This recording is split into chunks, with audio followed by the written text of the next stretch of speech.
काला उपादवय धम्मिनो उपचित्वा निरुद्धन्ति तेषां भूतसमुत्सुको। अर्थात इस संसार में जो कुछ भी है वो अनित्य है, नष्ट होने वाला है। वस्तुएं उत्पन्न होती हैं, नष्ट होती हैं। उत्पन्न होना और शांत होना इनका धर्म है। आज अशोक मिशन एजुकेशन सोसाइटी,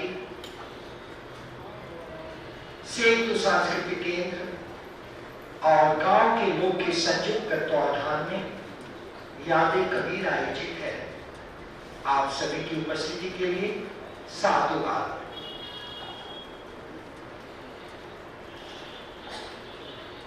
तलवार व त्रिशूल हमें बांट रहा है, चावल की धान कूट कूट कर छांट रहा है। हम सबको जात धर्म में फंसाकर शातिर है सलीके से गला काट रहा है। ये पंक्तियां बनारस के प्रगतिशील शायर अल कबीर की हैं, जो अब हमारे बीच नहीं रहे। आज हम सब यहाँ याद अल कबीर कार्यक्रम में उन्हें याद करने के लिए एकत्रित हुए हैं। बनारस के जाने माने शायर और गांव के लोग पत्रिका के प्रबंध संपादक रहे अल कबीर का इंतकाल बनारस को की रंगत को कुछ और फीका कर देने वाले आघात की तरह है। बनारस की गलियां, यहाँ की सांस्कृतिक विरासत, हस्तशिल्पियों, बुनकरों और रंगीजों की बस्तियों से अच्छी तरह वो वाकिफ थे। इतनी उम्र हो जाने के बाद भी उन्हें कभी बैठे हुए नहीं देखा गया। हर समय में किसी न किसी काम में मशगूल ही रहते थे। उन्हें अकेला रहना गवारा नहीं था। वे लगातार अपने मित्रों और शुभचिंतकों के साथ समय गुजारना पसंद करते थे। पूरे देश में जहां भी मुशायरा होता, उन्हें ससम्मान बुलाया जाता। वे जाते और अपनी प्रगतिशील गजलों नज़्मों को सुनाकर महफिल लूट लेते। इधर अकेले सफर में अक्षम होने के कारण मुशायरे में जाना बंद हो गया था कुछ दिनों से। लेकिन बनारस और बनारस के आसपास जहां भी कार्यक्रम होते, वहां अपनी उपस्थिति दर्ज कराते। वे लगातार बेचैन रहते अपनी कम होती सक्रियता को देखकर। लेकिन जहां बैठते कोई न कोई गजल जरूर सुनाते। मित्र मंडली में बैठकर अल कबीर के इंतकाल की खबर सुनते ही साहित्य जगत के साथ उनके चाहने वालों की आंखें तो नम हो गई। बनारस ने एक शायर खो दिया। 15 अगस्त 1947 को जन्मे अल कबीर 14 वर्ष की उम्र से ही बनारसी मिजाज और उर्दू अदब की सूफियाना मस्ती में खुद को भूलने लगे थे। यह रंग जब कुछ पुरअसर हुआ तो बड़े दिलकश अंदाज में उन्होंने चांद को रोमानियत की अदा से निकाल कर सूखी रोटी के उस निवाले में बदल दिया जिसे गंगा के पानी में डुबोकर भूख का निवाला बनाया जा सके। वास्तव में अल कबीर थे भी ऐसे ही। जिंदगी के यथार्थ को उन्होंने अपने बनाए प्रतिमानों से ढकने की पूरी भरपूर कोशिश की। अलबत्ता समय अधिक क्रूर था। बावजूद अपनी सहनशीलता से उसे परास्त करने का भरपूर उन्होंने प्रयास किया। वह ऐसे शायर बन गए जिनकी शायरी का मिजाज रोमानियत के कोसे की मिठास नहीं घुलता था, बल्कि आवामी प्रतिरोध के स्पंदन की तरफदारी करता था और हक की राह में हुकूमत को चुनौती देने से भी वो गुरेज नहीं करते थे। उनका जीने का अंदाज और शायरी का मिजाज दोनों में बनारस खूब और खूब धड़कता था। आज जब उनकी धड़कन थम गई है, तब बस ऐसे लग रहा है जैसे शहर का एक शख्स नहीं, शख्सियत नहीं, बल्कि शहर का थोड़ा सा आयाम कम हो गया है। ये शहर जब जब सामुदायिक और सामाजिक तौर पर खुदरा महसूस होता तो अल-कबीर की शायरी कभी किसी शिल्पकार की तरफ तो कभी किसी सजग पहरेदार की तरह उस खुदरेपन के खिलाफ खड़ी दिखती थी। जिंदगी जब संघर्ष का लबादा ओढ़कर उनके हिस्से में कठिन धूप सी आती थी, तब भी वो अपनी फिक्र से ज्यादा अपने लोग, अपने शहर और अपने वतन के लिए फिक्रमंद रहते थे। उनके पुराने चाहने वाले उस दौर को भी याद करते हैं जब मुशायरे के मंच पर अल-कबीर की शायरी समाज को एक अलग उजास से भर देती थी। लगभग 10 साल पहले गले के कैंसर की वजह से उनकी आवाज ने उनके मिजाज का साथ छोड़ दिया था। जिस आवाज से कभी वह महफिल के मुमताज हो जाते थे, अब वह आवाज इस कदर भी उनका साथ नहीं देती थी कि तरन्नुम से कुछ पढ़ सके। इसके बाद वो कुछ दूर से गए और शायरी को मंच और महफिल से हटाकर शक्ल के किताब में बदलने की तैयारी में जुट गए। उनका नज्म संग्रह जल्द ही अगोरा प्रकाशन से प्रकाशित होने वाला था, पर दुर्भाग्य को वह सपना उनके जीते जी पूरा नहीं हो सका। अल-कबीर सिर्फ शायर ही नहीं थे, बल्कि उनकी एक बड़ी दुनिया थी जो बनारस को अपने कंधे पर लिए हुए दूर तक यात्रा करती थी। उनकी अपनी जिंदगी में दर्द बहुत था, पर वो अपने दर्द को कील पर टंगे कोट सा लटकाकर दहेज के भीतर छोड़ देते थे और दूसरों के दुख तकलीफ की निगहबानी करने निकल पड़ते थे। वो हर किसी को अपना कायल बना लेने का हुनर तो रखते ही थे,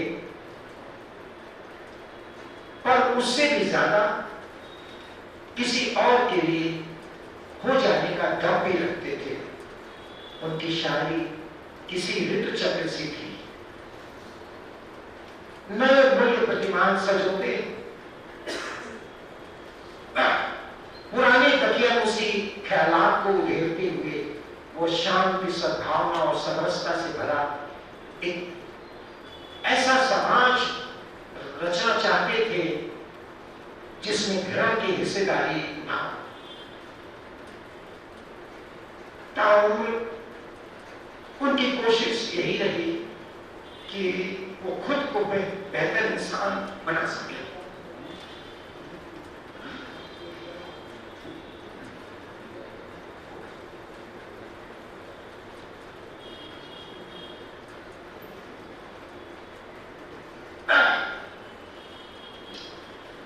बनारस के हर कोने कोने से ही नहीं, बल्कि हर अंधेरे उजाले से भी वो खूब परिचित थे।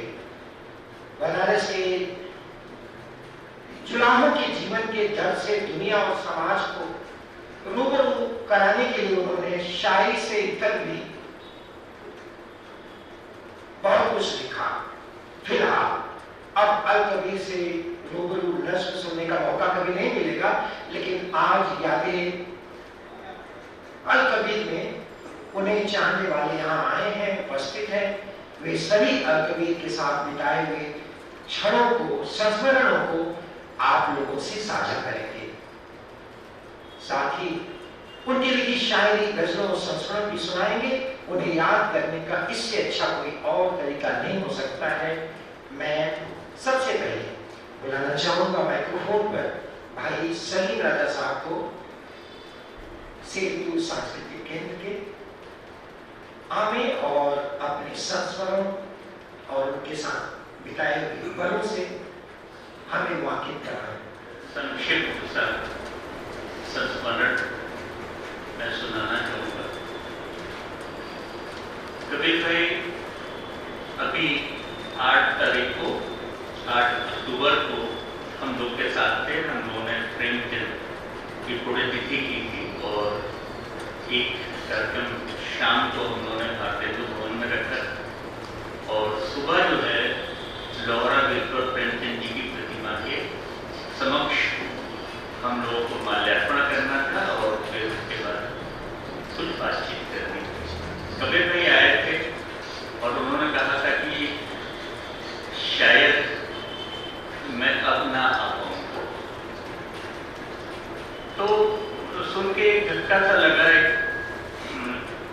ये ऐसी बात कैसे कह सकते हैं।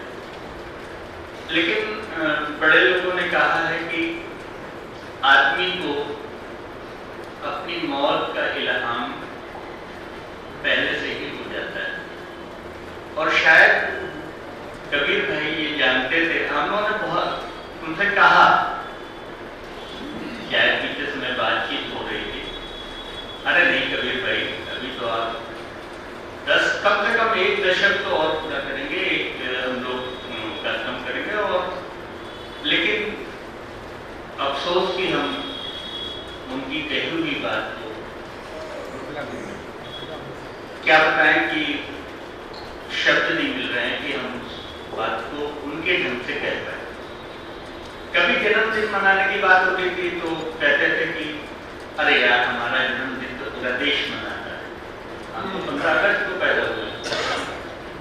लेकिन फिर भी हम लोगों ने उनकी षष्ठी पूर्ति सेतु की तरफ से मनाई कि जब वो 60 साल के हुए थे तो हम लोगों ने षष्ठी पूर्ति मनाई थी। और बातचीत चल रही थी कि हम लोग हीरक जयंती उनका कहीं ना कहीं मनाएंगे अच्छे तरीके से। लेकिन कभी कभी हम अपनी मनोकामना पूरी नहीं कर पाते और वो काम अधूरा रह गया, नहीं कर पाए उनकी उपस्थिति में। भले ही उनकी उपस्थिति में हम कर लें वो एक अलग बात है। कबीर भाई सेतु से बहुत लगाव था, जुड़े थे, आते थे, हर कार्यक्रम में आते थे। और उनका बराबर एक उद्देश्य होता था कि हमारे जो नई पीढ़ी है, नई पौध है, नए काम करने वाले, नए लिखने वाले लड़के हैं, बच्चे हैं, नए जो पौध आ रही है वो आगे बढ़े और अच्छे अच्छे कलाम से हम लोग रूबरू होते थे। बहरहाल कबीर भाई नहीं है, उनकी यादें हैं, उनकी बातें हैं, उनके लफ्ज हैं, उनके अल्फाज हैं और वो हमेशा रहेंगे हम लोगों के साथ। और मैं बहुत बातें कर सकता हूँ कबीर भाई के बारे में। पिछले 35 साल से तो मैं उनसे लगातार संपर्क में था, मिलता था, जुड़ता था, मिलना जुलना होता था। और लेकिन मिलने जुलने का बस एक ही वो सबब होता है कि कभी ना कभी तो आखिर ही होता है और हम उस आखिरी पड़ाव से होते हुए गुजर गए। मैं आप सबको सेतु की जानिब से अशोक मिशन एजुकेशनल सोसाइटी की तरफ से, गाँव के लोग के माध्यम से आप सबका स्वागत करता हूँ, अभिनंदन करता हूँ कि हम कबीर भाई की यादों को साझा करने के लिए यहाँ पर इकट्ठा हुए हैं।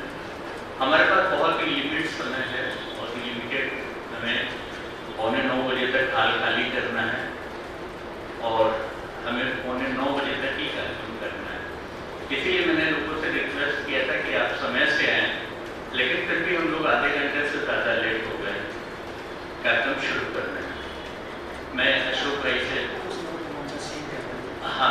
मैं मंचापूर्ति करना चाहूँगा और सबसे पहले वरिष्ठ कलाकार डॉक्टर गुप्ता जी को मंच पे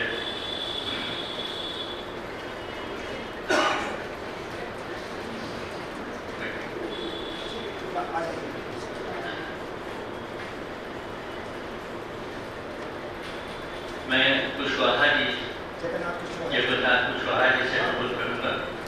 उनके सहपाठी रहे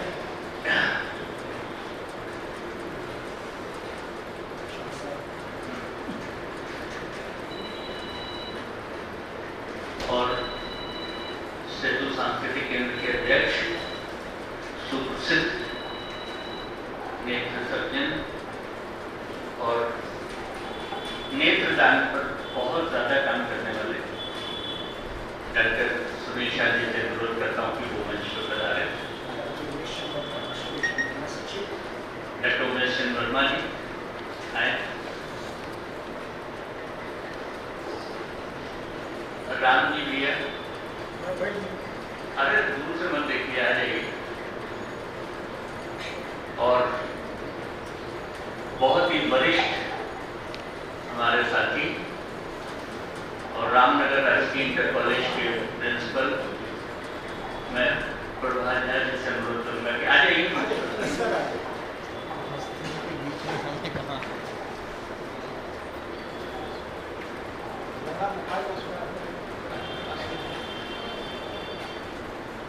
अब मैं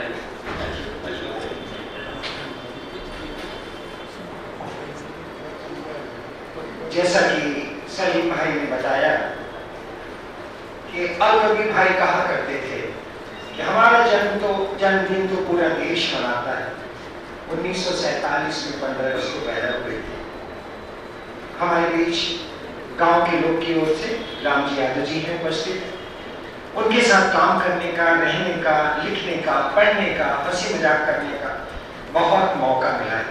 मैं चाहूंगा कि इस अवसर पर अपने संस्मरण सुनाएं, अपनी अभिव्यक्ति दें। भाई राम जी यादव जी। नमस्कार सभी को। और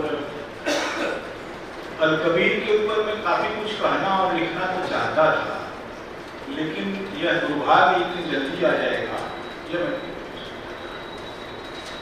अभी हम में से किसी को शायद ऐसा नहीं था कि इतनी जल्दी में हम लोग इससे जाने वाले हैं।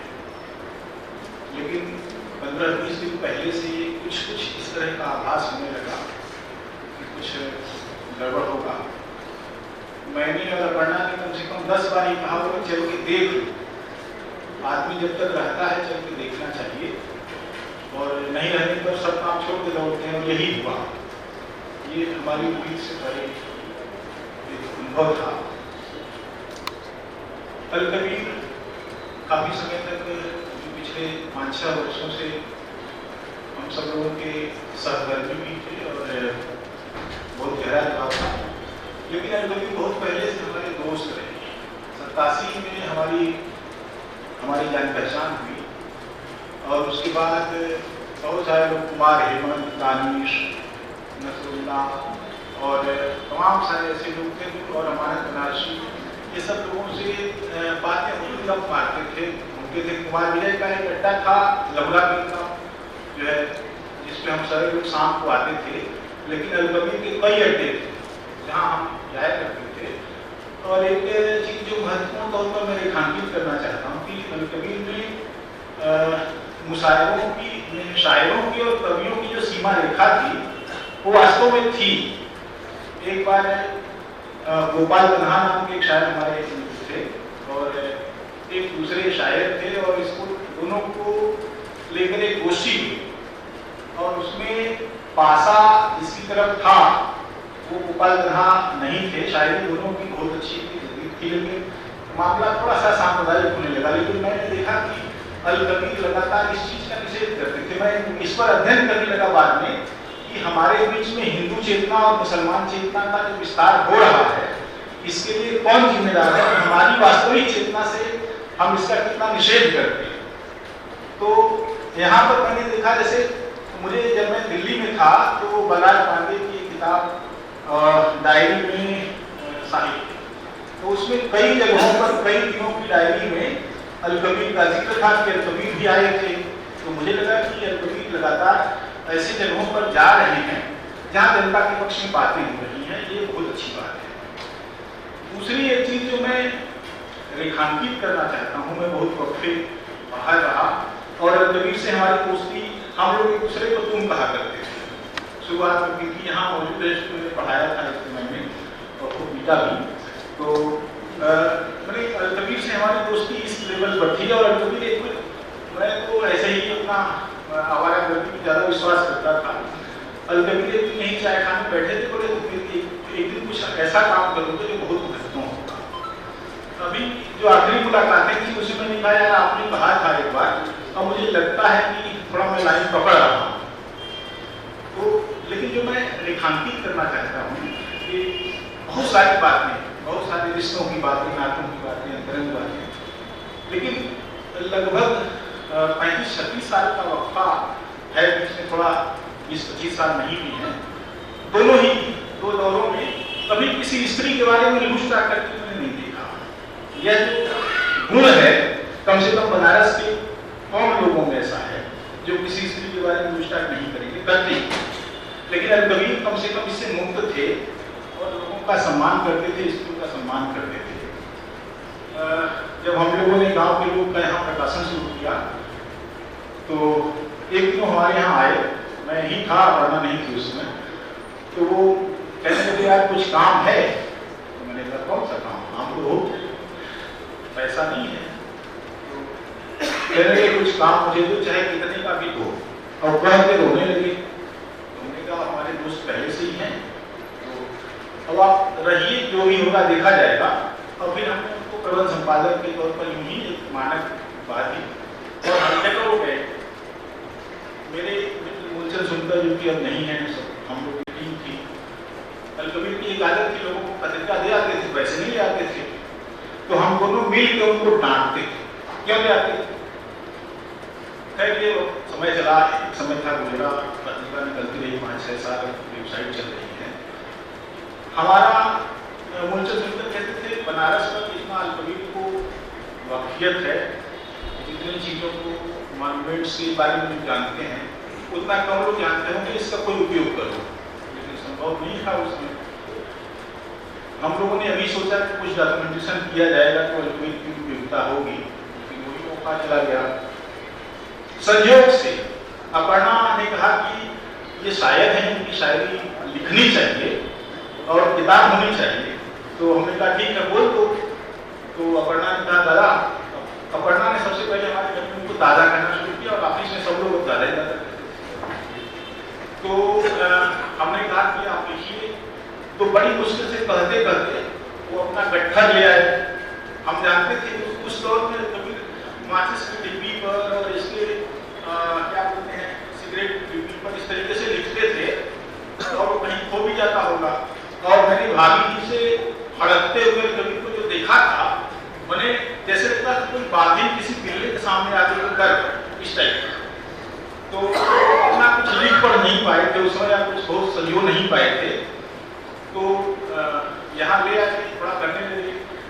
अच्छी बात यह है कि उन्होंने लगभग 100 गजलें लिखी और वो कैसे लिखी हैं, कैसे लिखवाई है पढ़ना नहीं। मैं तो कितनी बार कहा वो चंद्रचूर आदमी कल से मत आना, फिर आते थे, काम करते थे और लिखते थे। वो खाती है तो हम चाहते थे उनके जीवन काल में निकले, लेकिन नहीं निकला क्योंकि हम लोग दूसरे कामों में फंसे रहे। अब जल्दी जल्दी उसका प्रकाशन होगा। अलकबीर के स्मृतियों में नमन करता हूँ। हमारे दोस्त थे, हमारे बड़े भाई थे और बहुत शुभचिंतक थे, हमारे परिवार के सदस्य थे, वो हमेशा याद रहेंगे। मैं अपेक्षा करता हूँ कि जो भी वक्ता आने वहाँ पुष्पांजलि करें और उसके बाद तब आकर के यहाँ अपने विचार व्यक्त करें। राम जी भाई अपने संस्मरणों से हम सबको रूबरू करा रहे थे। एक दोस्ताना रिश्ता रहा है इनका। हमारे बीच अशोक मिशन एजुकेशनल सोसाइटी के सचिव डॉक्टर उमेश चंद्र वर्मा उपस्थित हैं हम सबके बीच, और आप एक चिकित्सक हैं, शायर हैं, कवि हैं। अलकबीर भाई के साथ समय बिताने का मौका मिला है। मैं चाहूँगा कि इस अवसर पर वो अपनी अभिव्यक्ति दें। डॉक्टर उमेश चंद्र वर्मा।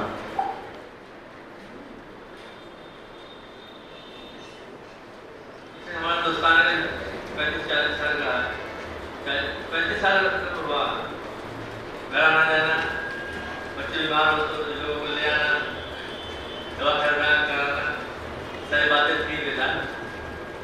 और मित्रता भी थी, हर तरह की बातें होती थी, घर पर बैठते थे तो अच्छा लगता था।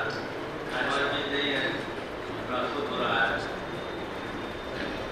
रचना में जो लिखा मुझे जाना ना बेटी आ रही है बहुत मेरे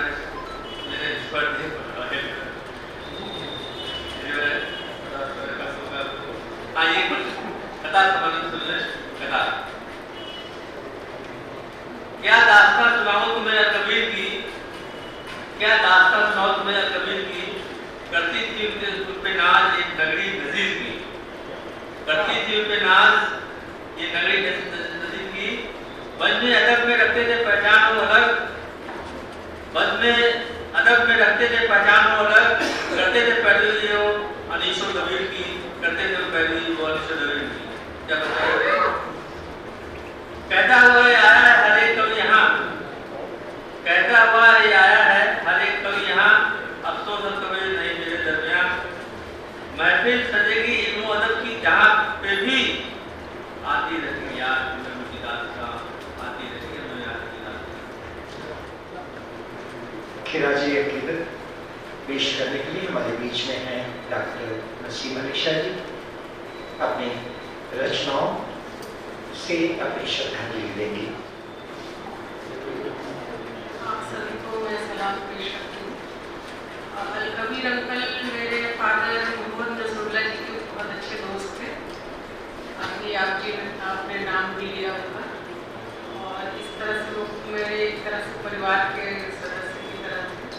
अक्सर प्रोग्राम वगैरह में मुलाकात हुआ करती थी, और जब गला उनका खराब हुआ था तब भी बीच में हालचाल हुआ था।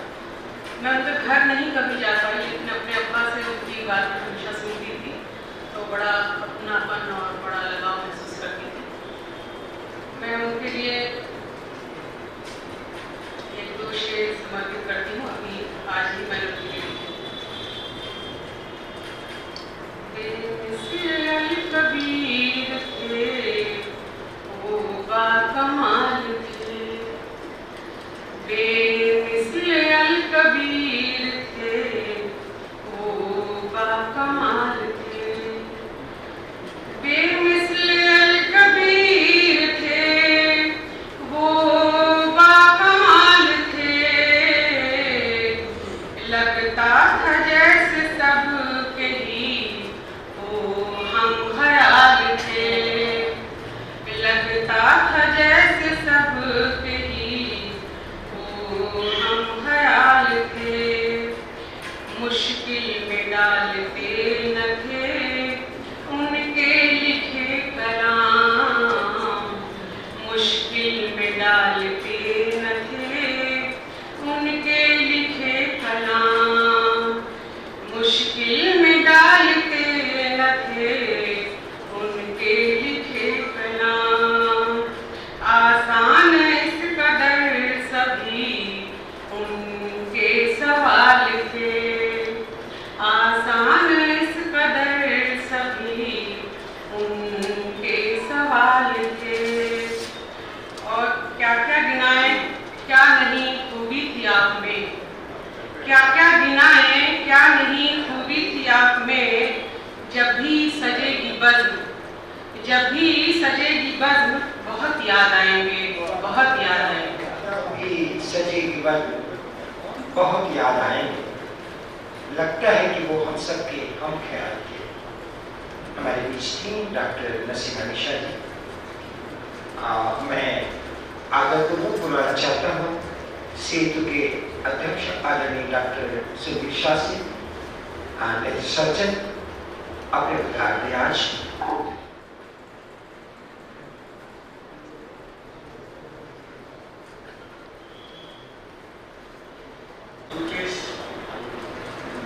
याद बनाने के लिए, बातों को समझने के लिए आज जो संस्था ने ये प्रोग्राम रखा है, उसमें अलकबीर जी के गंगा जमुनी तहजीब के समाज थे। अलकबीर साहब बनारसी फकरतम और मस्ती शादी के प्रतीक थे। वे एकता, भाईचारगी और सद्भावना की शायरी के एक प्रमुख स्तंभ थे। उनकी शायरी में बेचारगी, आम आदमी का दर्द, जिंदगी के लिए जद्दोजहद साफ चल रही थी। जब वो बीमार हुए तब से लेकर अब तक मैं उनसे कई बार मिला, और मुझे महसूस होने लगा था कि वो बोलना चाहते थे पर वो उनके बातों को कह नहीं पा रहे। कई बार हमारे प्रोग्राम में वो आए और बहुत अच्छा, मुझे उनसे मिलकर बड़ा अच्छा लगा। इंसानियत को उन्होंने अपने गज़ल में कहा है, मुखलिस की ज़िंदगी है मुकम्मल जुगाड़ पर। मैं ऐसे जिंदा दिल साथों को और इंसानियत के शायर अलकबीर सेतु की ओर से इस मौके पर श्रद्धांजलि अर्पित करता हूँ और खुदा से उनके जन्नत में आला मुकाम के लिए दुआ करता हूँ। अशोक मिशन एजुकेशन सोसाइटी, गाँव के लोग और सेतु सांस्कृतिक द्वारा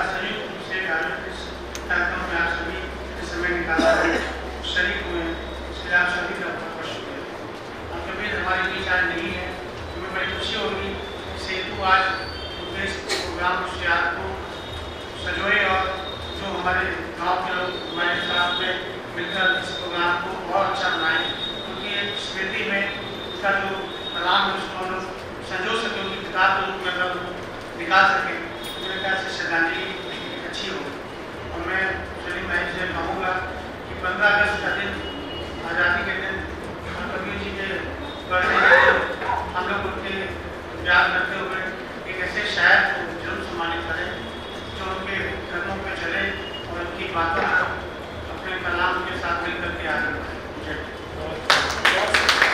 कबीर भाई इंसानियत के शायर थे। मैं बुलाना चाहूँगा भाई चंद्रभूषण जी को, उनके कवि मित्र हैं भाई चंद्रभूषण।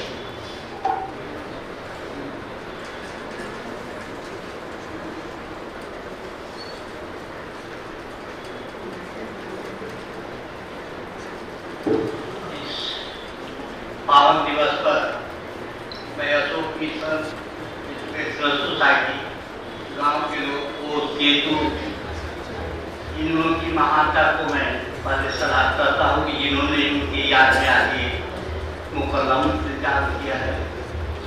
मित्रों, मैं कबीर जी के साथ बहुत 25-30 वर्ष साथ रहे हैं। साइकिल से मेरे यहाँ आते थे, छत पर बैठे थे, 3-3 घंटा हम लोग कविताएं करते थे। और बलिया का जो भोज पदार्थ मखनी और बाटी है बड़ी पसंद करते थे और मेरे यहाँ प्राय आते थे।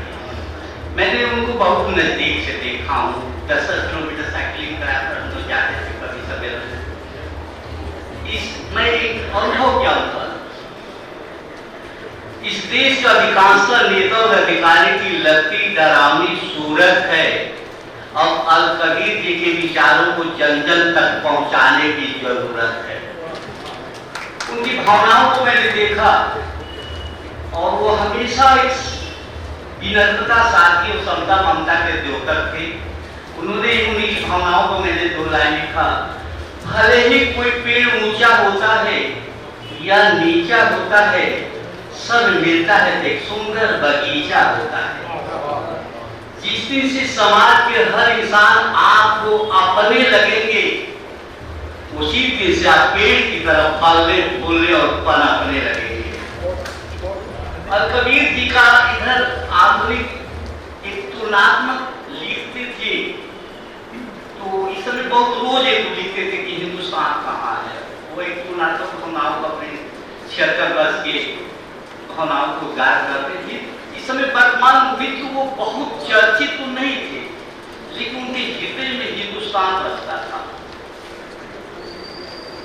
ये बहुत माने हुए लगता है वो व्यक्ति कितना चर्चित, उसके लिए बहुत मैंने लिखा। वर्तमान प्रदूषित परिस्थितियों में समाज की समस्त बुराइयों को बहा देने के लिए जो शक्ति गंगा और जमुना की धारा में नहीं है, उसे कहीं ज्यादा शक्ति माननीय अल कबीर जी के विचारधारा है। मैंने बहुत स्पष्ट से उन्होंने साफ लिखा कि आज के दौर में जिस व्यक्ति की सोच समझ और विचार स्पष्ट बा, उनके जीवन में कष्ट ही कष्ट था। अल कबीर जी के भावनाओं को मैंने लिखा। आज के दौर में जो ने आदमी को लेकर शराफत बा, दुनिया की सारी करे पर आफत बा, इन सारे हालातों को उन्होंने झेला है। बहुत नजदीक से मैं देखा हूँ। जाने के दिन में उन्होंने छत पर 2-2 घंटा 3 घंटा समय का मैं ध्यान में आ गया।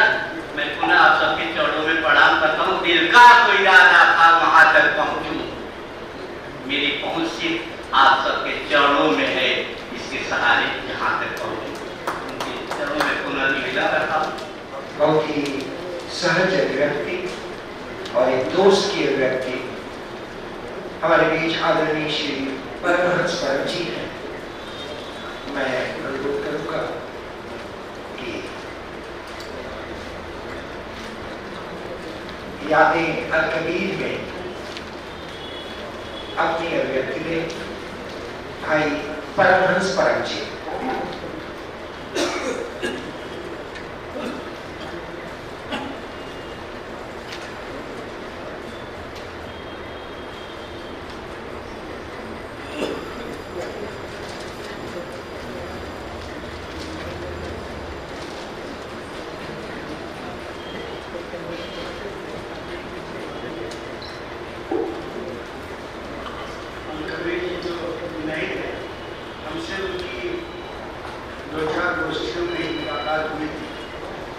और इतने सीमित मुलाकात में हमने जो जाना वो कुछ शेर के माध्यम में श्रद्धांजलि के रूप में अर्पित करता हूँ। पहले अच्छे शायर अच्छे इंसान थे कबीर, अच्छे शायर अच्छे इंसान थे कबीर, कभी नरम कभी तल्ख जुबान थे कबीर। अच्छे शायर अच्छे इंसान थे कबीर, कभी नरम कभी तल्ख जुबान थे कबीर, और उनकी गजलें रूह तक जाती थी, उनकी गजलें रूह तक जाती थी। माँ सरस्वती के वरदान थे अलकबीर, माँ सरस्वती के वरदान थे अलकबीर। और एक शेर, कल तुम्हें याद करके खुश हुआ और रोया भी, कल तुम्हें याद करके खुश हुआ और रोया भी, हंसा मुस्काया गम को आंसुओं से धोया भी, हंसा मुस्काया गम को आंसुओं से। गजलें रूह तक जाती थी और मां सरस्वती के वरदान। हमारे बीच पत्रकार कुमार विजय उपस्थित हैं। मैं उनसे अनुरोध करूंगा कि अपने संक्षिप्त उद्बोधन से हमें लाभान्वित करें। कुमार विजय।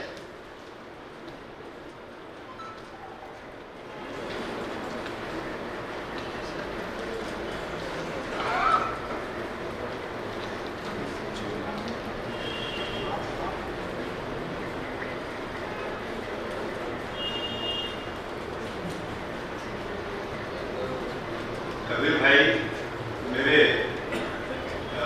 खालिद मित्र थे। उनकी कविता और नज्म और गजलों को उन्होंने सुना जरूर है, लेकिन मैं शायद उसके इस पहलू को बहुत ज़्यादा बोल नहीं पाऊंगा। कबीर भाई बहुत जीवट के इंसान थे और जिंदगी की जद्दोजहद में उन्हें जो है कई तरह के काम भी करने पड़े। और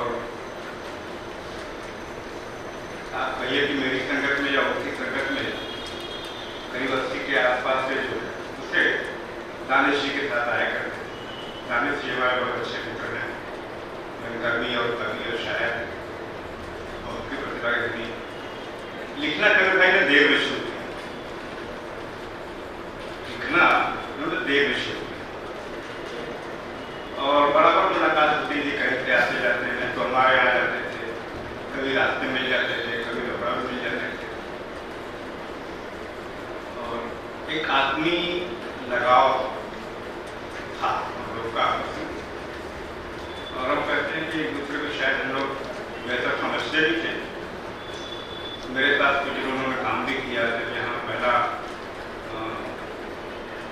केबल नेटवर्क शुरू हुआ 94 में, तो एक सहयोगी के रूप में जो है कुछ दिनों तक हमारे साथ थे और दफ्तर से जो है रोज रात में हमारे साथ ही जो है वो घर के नहीं चलते थे। तो बादशाह मोड़ पर चोपड़ा नर्सिंग होम के पास जो है हम लोग का रास्ता बदल जाता था, उसके लिए हमारे जाते थे।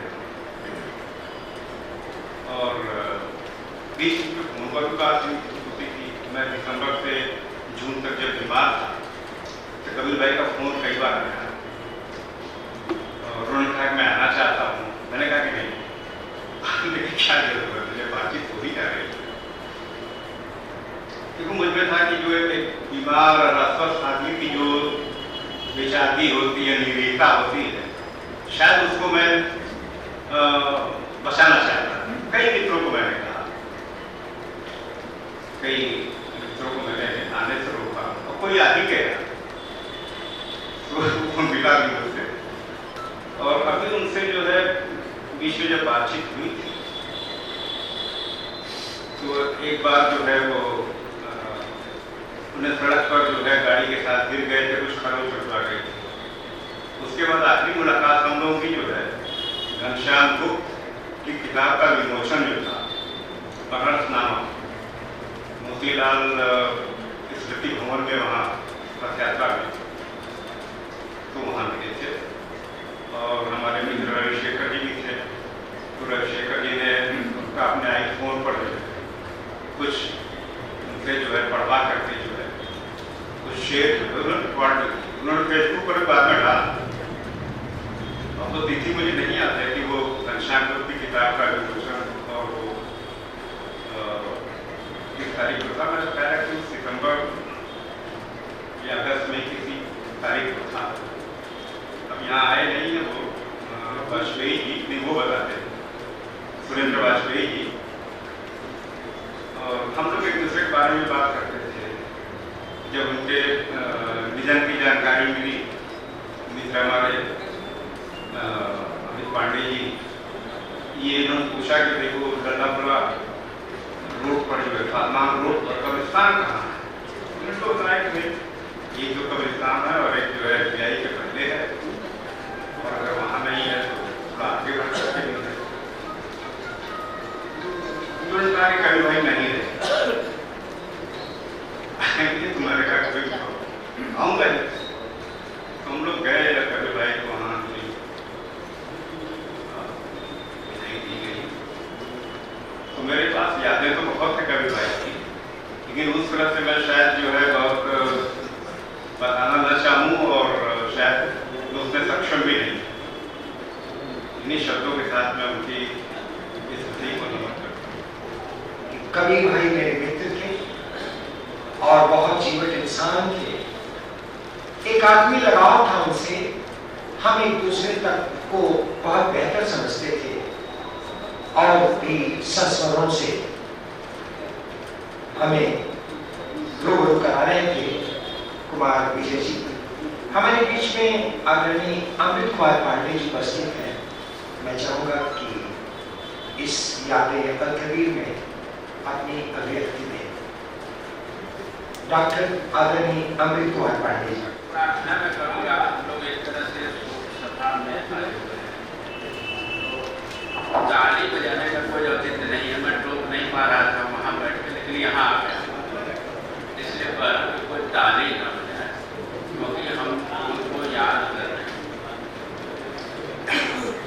हमारा उनका संबंध बड़ी तलखी में हुआ था 80 पर। कोई राजनीतिक बात चल रही थी और हम लोग चाय पी रहे थे। मैं इनको पहचान नहीं रहा था कि कौन है। आज से 30 साल पहले तो ये आवाज भी बुलंद थी, तो हमारे सामने अगर बुलंद आवाज निकलेगी तो उससे बुलंद आवाज मेरी हो जाती है। तो लगा कि झगड़ा हो गया है। ये वहाँ लोग समझे कि लोग मारा मारी जरूर करें। खैर दोनों लोगों में से कोई मारा मारी करने वाला नहीं था। उसके बाद से हमारी इनकी मुलाकात विभिन्न चौराहों पर इधर उधर होती रही, बातचीत होती रही। बाद में वो हमारी बड़ी बहन मुक्ता जी से मिलने वो घर पे आया करते। तो एक और भी संवाद बढ़ा। वो क्या लिखते थे उसकी समझ मुझे उतनी नहीं है, लेकिन कुछ कुछ समझ लेता हूँ, क्योंकि आप लोगों के बीच में रहा करता हूँ, तो थोड़ा बहुत समझ लेता था कि क्या बात है।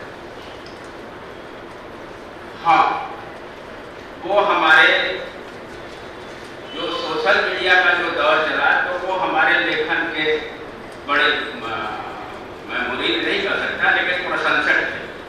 मिलते थे तो कहते थे कि बनारस में साहब कोई लिख रहा है तो वो आप ही हैं।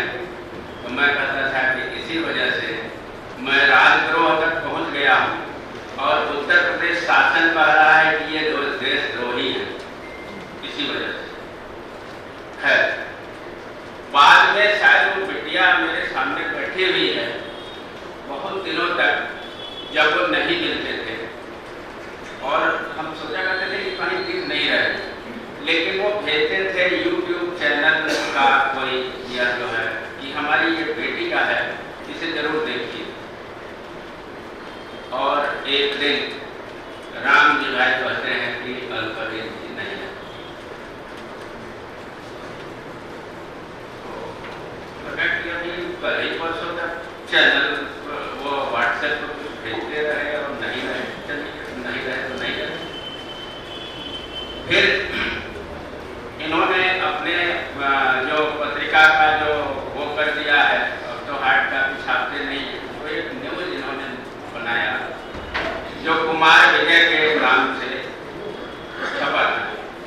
मैं नहीं जानता था कि कुमार विजय सेकंड भी इस बनारस में रहते हैं। तो मैंने कुमार विजय को फोन किया कि भाई कभी ये कब्रिस्तान कहाँ है? तो बैठिए कब्रिस्तान तो है, हमारा कब्रिस्तान तो पूरा कब्रिस्तान ही है। मैं आनंद प्रकाश तिवारी के यहाँ जाकर बैठा और वहीं से फोन किया तो कहे चलिए चलते हैं हम लोग कब्रिस्तान तक पहुँचे। कुमार विजय के बाद में आए। उसी दिन हमें सेकंड कुमार विजय से भी रूबरू में हुआ तो पता चला कि वो रामजी भाई के यहाँ काम करते हैं। हालांकि मैं उनसे मिल चुका था, लेकिन ये नहीं जानता था कि भाई कुमार विजय। आज हम उनके एक जीवंत व्यक्ति थे। मैं ये कहूँ कि वो इंसानियत, हमारा उनका कोई वैसा नाता नहीं था, लेकिन जो एक मानवता का जो वो होता है, वो जज्बा मैं उस व्यक्ति में देखा करता था। आवाज नहीं निकल रही है, फिर भी कुछ कहने की कोशिश करते थे। गलती से एक बार हमने उन्हें समोसा खिला दिया, मुझे नहीं मालूम कि उनको उसके बाद इतनी खांसी आई उनको और आंसू बहने लगे। वो मेरी ठीक से अंतिम मुलाकात थी और मैं बहुत पछताया कि उनको समोसा में क्यों खिलाया। आज मैं पछताऊंगा आज के बाद से कि अब उनकी स्मृति में शायद अगर सलीम राजा जैसे लोग, रामजी भाई जैसे लोग, आनंद जी जैसे लोग रहेंगे तो उनके याद करने की स्थिति बनेगी, अन्यथा याद करने की स्थिति जो भी बनेगी कि नहीं बनेगी, मैं बनारस का अक्सर देख रहा हूँ।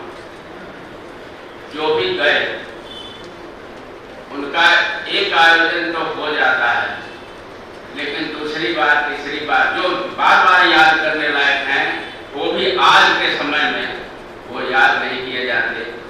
अंत में मैं उनकी स्मृतियों को नमन करता हूँ। पांडे जी बता रहे थे कि कभी भाई रिश्ता निभाना जानते थे और मानवीय रिश्तों को बहुत महत्व देते थे। हमारे बीच अलकबीर भाई के साथ पढ़ने वाले यानी सहपाठी क्लासमेट हमारे बीच हैं भाई जगन्नाथ कुशवाहा जी, सामाजिक न्याय के जुझारू योद्धा हैं। आप सब परिचित ही हैं। मैं चाहूँगा कि विद्यार्थी काल के बाद के दिनों के कुछ संस्मरण हम सब के बीच शेयर करें। आदरणीय Shri Jagannath Kushwaha ji.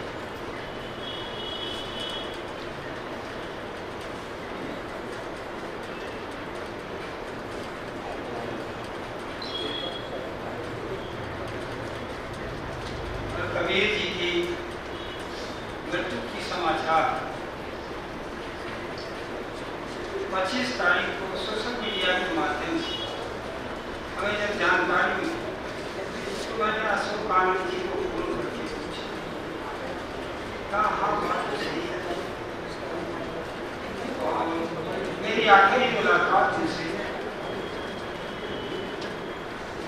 Ashok mission education society प्रांगण में एक पुस्तक के विमोचन के समय मधुरा प्रकाशन का साहित्य लेकर के वो बैठे, वहीं तो 4 मिनट की हमारी उम्मीद बची और इसके बाद के समाचार हम कक्षा 6 और 7 में हम लोग साथ में कटिंग मेमोरियल में पढ़ते पढ़े। तो हम वहाँ से हाई स्कूल किए, लेकिन 8 के बाद 9 और 10 हम विज्ञान के छात्र हो गए और 8 के साथ तो 7 तो हमारा वहाँ पर 1963 तक बना रहा। तो 6, 7, 8, 9, 10 कटिंग मेमोरियल में जब इनका पत्र लेकर के मेरे पास अशोक भाई आए तो मैं अपने 2 मित्रों को भी खोजने लगा जो हम लोग साथ में पढ़े थे। एक तो वकील थे और एक जो घाटी के बहुत बड़े वो बने थे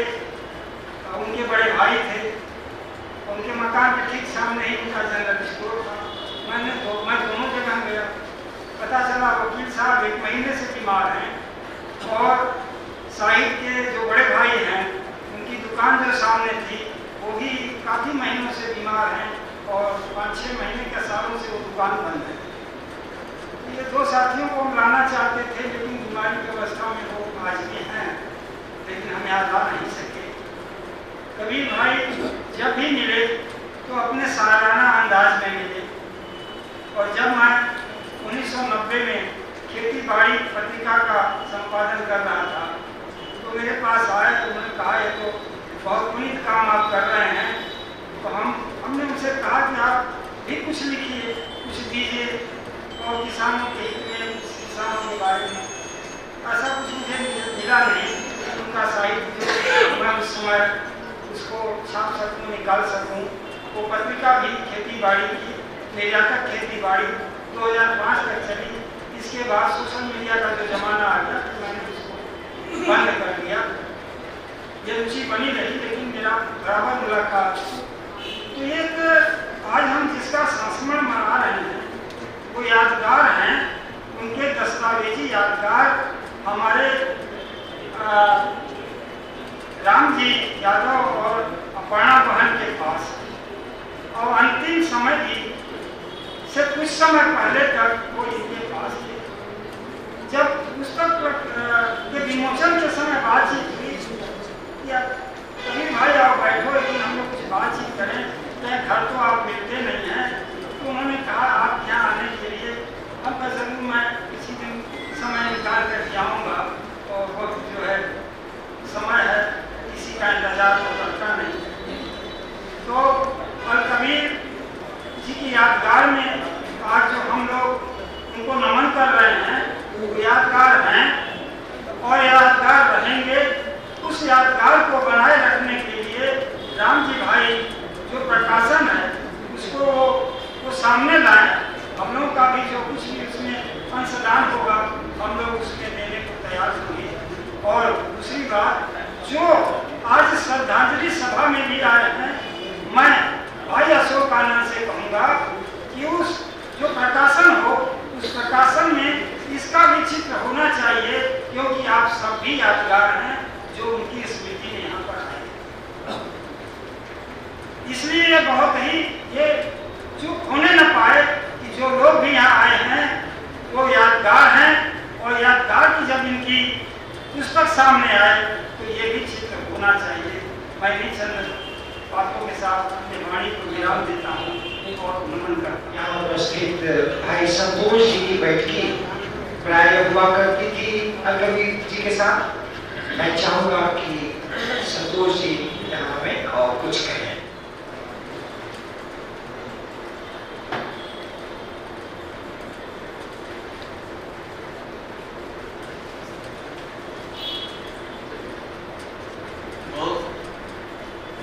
जीवन के उनके तीसरे या चौथे चरण में हमारा संबंध बन पाया, और जितना मैंने उनको देखा, जितना समझा, जितना जाना, वो बनारस के खाटी पूरा बनारस में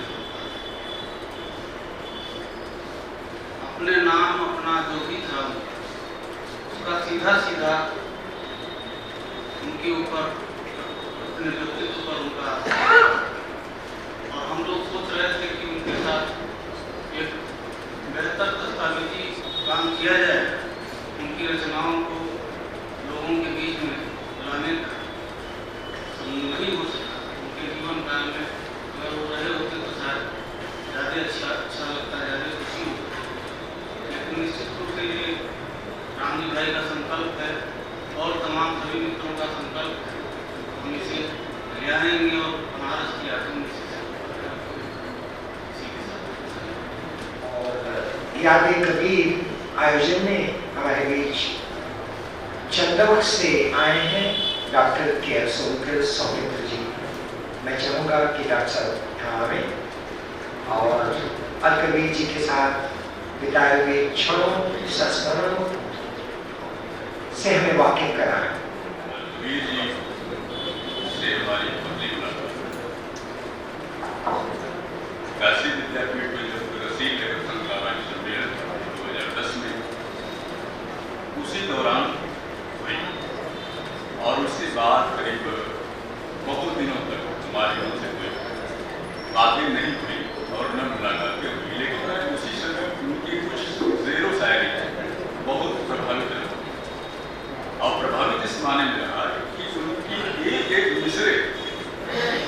काबिल तारीफ।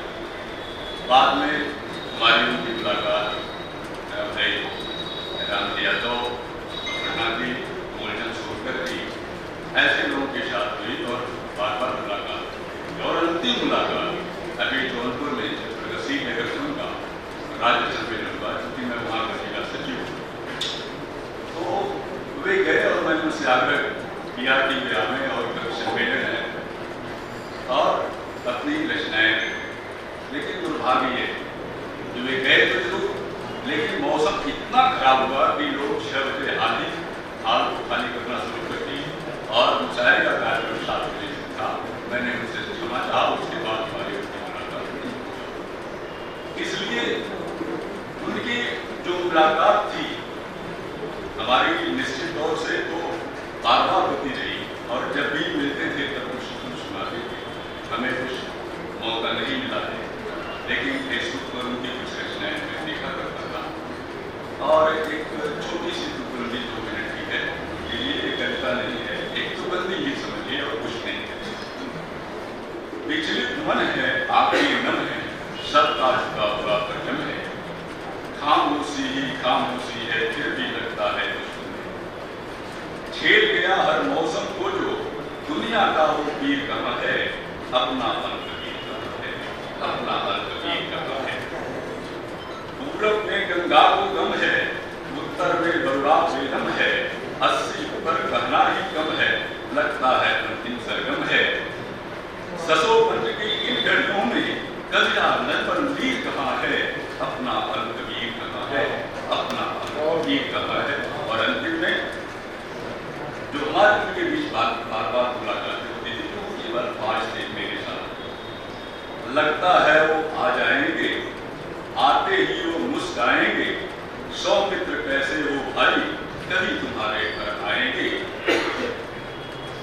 खोज रही है अखियां मेरी, मुस्कुराता ही कहाँ है, अपना अलकबीर कहाँ है, अपना अलकबीर कहाँ है, अपना अलकबीर।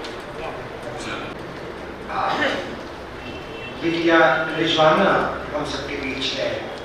मैं उससे चाहूँगा कि वो अलकबीर साहब अब्बा के बारे में जो कुछ भी कहना चाहे कुछ कहे। रिजवाना।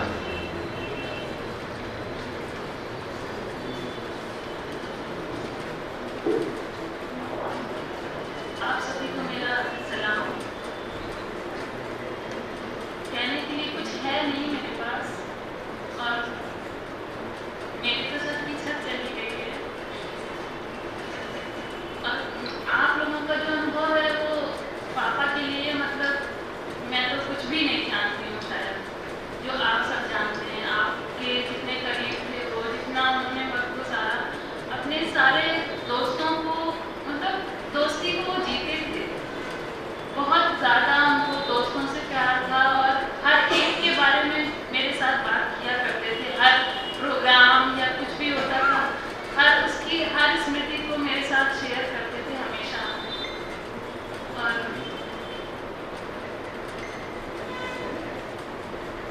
अभी 2 दिन पहले सलीम अंकल आए थे घर पे कार्ड लेके किसी प्रोग्राम का। उनका जो लगाव था मुशायरे के प्रति, मैं बता रही हूँ, उनके जाने के बाद की बात है। 2 दिन पहले अंकल आए शाम को कार्ड लेके, और मैंने कार्ड ले जाके घर पे रखा। रात में मम्मी सो रही थी, अचानक से उठी, फिर उसके बाद दोबारा जब सोई हैं तो वो बता रही कि पापा आए थे, कहीं कि आए हैं और कहे हमसे कि ऐसा है कि हम मुशायरे में जा रहे हैं। तो मम्मी बोली मेरी कि अभी तो आपकी तबीयत खराब थी, आप मुशायरे में जाने के लिए ठीक हो गए? तो कह अरे जाने दो हमको, तबीयत मेरी ठीक, मुशायरे में जाना जरूरी है। मतलब वो जाने के बाद भी अंकल का इनविटेशन लेने आए थे।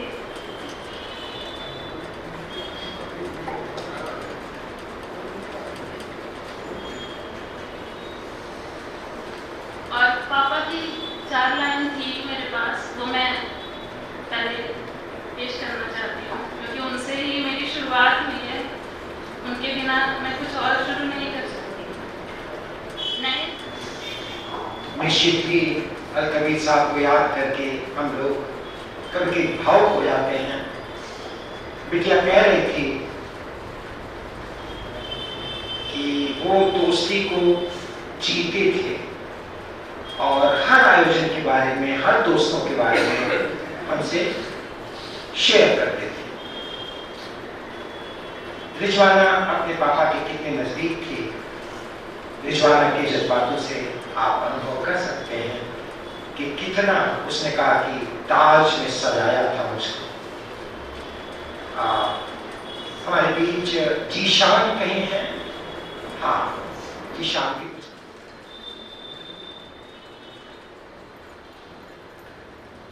सुनने वालों को मेरा प्रणाम। अब्बू के साथ में हमेशा बचपन में प्रोग्राम में जाया करता था और वहीं पे मुझे कुछ याद है जो मैंने उनको पढ़ते हुए सुना था और वो मैं आप सबके सामने रखना चाहता हूँ। उन्होंने कहा था, उसने मुझे तराश के मशहूर कर दिया, उसने मुझे तराश के मशहूर कर दिया, पत्थर को पत्थरों से बहुत दूर कर दिया।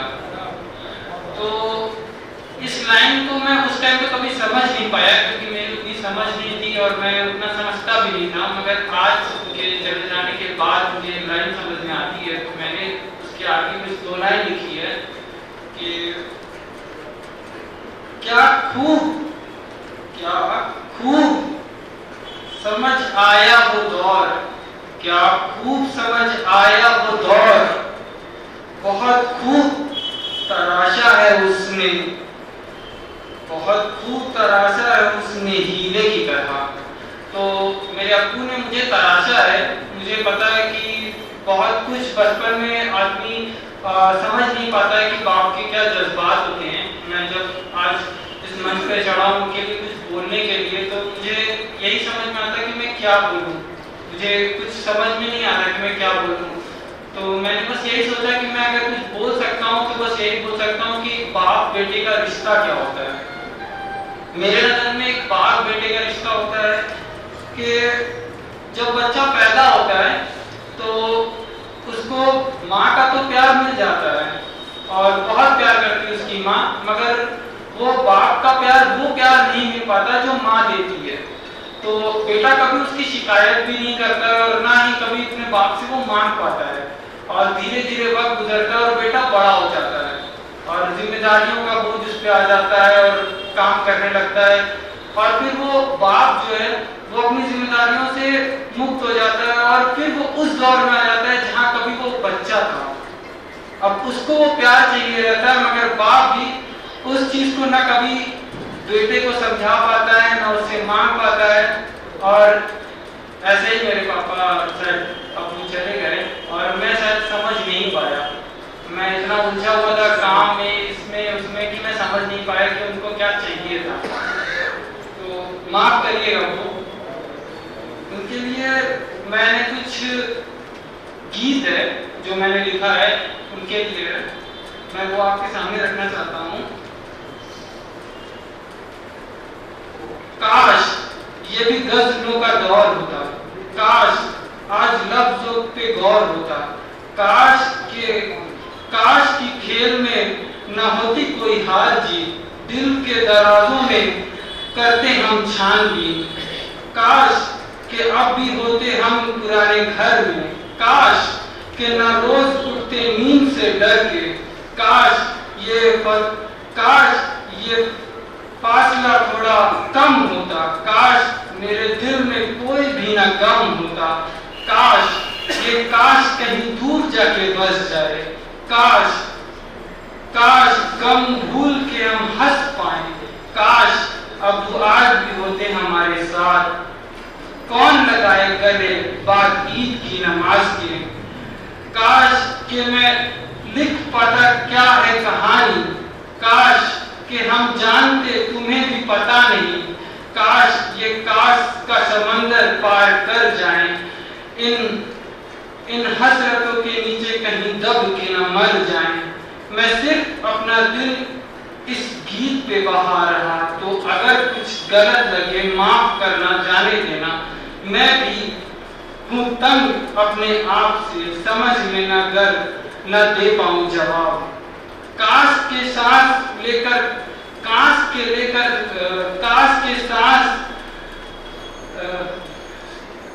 के सांस ले सकते मर के, तो आज मेरे अब्बू कभी होते साथ में। काश लोग एक बार जी लेते मर के, तो आज कितने रिश्ते छूटते ना हाथ से।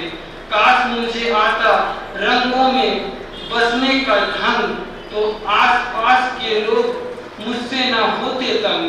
मैं इतने सालों बाद वही गम सुना रहा, तंग नहीं हुए तुम सब मेरी जात से। मैं अपने शैतानों को कब से सुला रहा, जाग रहे वो पिछली रात से। खुद से भी कैसे ही राब्ता नहीं हो पा रहा, जैसे मेरे अब्बू के पास पैगाम नहीं पहुंच पा रहा। अब्बू मैं एक अच्छा बेटा नहीं बन सका, आपके सब ख्वाब मैं नहीं पूरे कर सका। अब जब उस रब के आप इतने करीब हो, पूछना बनाया मेरे बेटे को अजीब क्यों। अब भी आपका दिया हुआ वादा नहीं तोड़ पा रहा। मैं रख रहा ख्याल छुप के रो रहा, पर सच जो बात मेरे दिल में नहीं लग रही। सांस की है कमी, लगा दम घुट रहा मेरा इस जिस्म में। रह रहा हूँ यहाँ सिर्फ घर वालों की खातिर, वरना ऐतराज नहीं गर रुक जाए सांसें। मैं सिर्फ अपना दिल इस गीत पे बहा रहा हूँ, तो अगर कुछ गलत लगे माफ करना, जाने देना। शुक्रिया। मुझे पता नहीं था कि मैं इस मंच पे आऊँगा, और वो भी उस इंसान के लिए कुछ बोलने के लिए जो शायद इस दुनिया में मंच के लिए ही पैदा हुआ था।